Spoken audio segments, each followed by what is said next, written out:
The purpose of this demo is to showcase the progress we have made with Payroll 2.0. Please note that this information is subject to change since development is still in progress. In this demo, we will be highlighting the new Payroll Setup Wizard.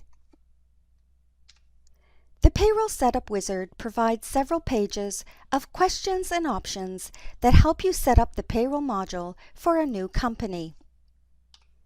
The Employee Configuration page allows you to define options specific to employees. You can select to use departments as a way of grouping employees for reporting and posting purposes. You can also choose to allow duplicate Social Security numbers in employee maintenance. The tax setting page allows you to define options and default values for state and local tax reporting. When paying employees, you can choose to calculate taxes for more than one state or local tax jurisdiction on the same check, report withholding taxes for local jurisdictions, and select the default state and location tax codes. The term time off will now be used for all features that were previously called benefits. The change from benefits to time off will be carried throughout payroll, and descriptions you define here will flow through into other locations where time off is used. You can choose to reset employee time off limits at the end of the benefit year, and you can reset time off hours based on calendar year or the employee's anniversary date. The data entry page allows you to define options for recalculating deductions in payroll data entry. When you make a change on the Lines panel and then save the entry, you can choose to automatically recalculate deductions.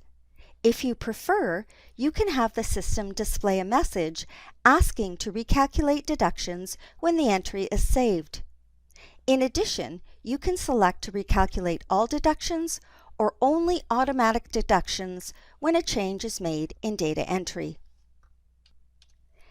This page allows you to enable direct deposit for your employees.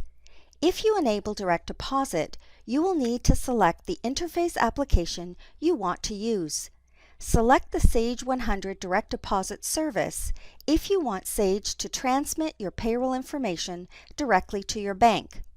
Select the option Manually Send ACH File if you want to send the generated ACH files to your bank, or select Other if you are using a third-party interface application.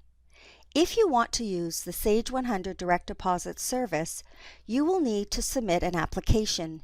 You can do this by clicking the link on the Direct Deposit tab in Payroll Options after completing the Setup Wizard. The History Retention page allows you to define the number of years to retain payroll history. The previous options to retain check history and perpetual history have been combined into one option, and you will now be required to retain at least 4 years of history. You will also be required to retain 4 years of e-filing check history. On this page, you will define the current payroll year and quarter.